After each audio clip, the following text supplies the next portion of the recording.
গতকালকে আপনারা হয়তোবা সবাই জানেন। তারপরে একটু মনে করিয়ে দিই। এখানে একটা গাবলা আছে, হ্যাঁ? একটা মন্তব্য শোনাবো আপনাদেরকে।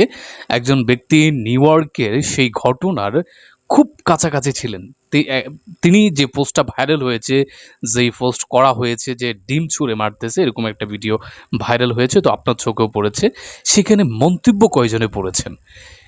সেই নিউ ইয়র্কের ঠিক যেখানে এই ঘটনাটা ঘটেছে এয়ারপোর্টের একটু সামনেই একটা সাইডে সেইখানে একজন ব্যক্তি সরাসরি উপস্থিত ছিলেন। তিনি একটা মন্তব্য করেছেন। এই মন্তব্যটা কয়জনের চোখে পড়েছে জানি না। আমি আপনাদের চোখে আপনাদেরকে শুনানোর জন্য মন্তব্যটা আমি রেখে দিয়েছি।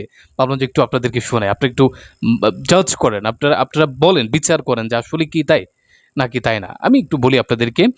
আ গেছে কালকে আমাদের প্রধান উপদেষ্টা ডক্টর ইউনূস সাহেব তিনি বিমানবন্দরে ল্যান্ড করলেন। নিউ ইয়র্কের বিমানবন্দরে ল্যান্ড করলেন। তার সাথে আ চপর সঙ্গী হিসেবে ছিল বাংলাদেশের ৩ রাজনৈতিক দলের নেতাকর্মীরা ছিলেন। এনসিপি ছিলেন, বা বিএনপি ছিলেন, জামায়াতে ইসলামের নেতাকর্মীরা ছিলেন। তাদেরকে তার সফর সঙ্গী হিসেবে গ্রহণ করেছেন, তাদেরকে নিয়েছেন।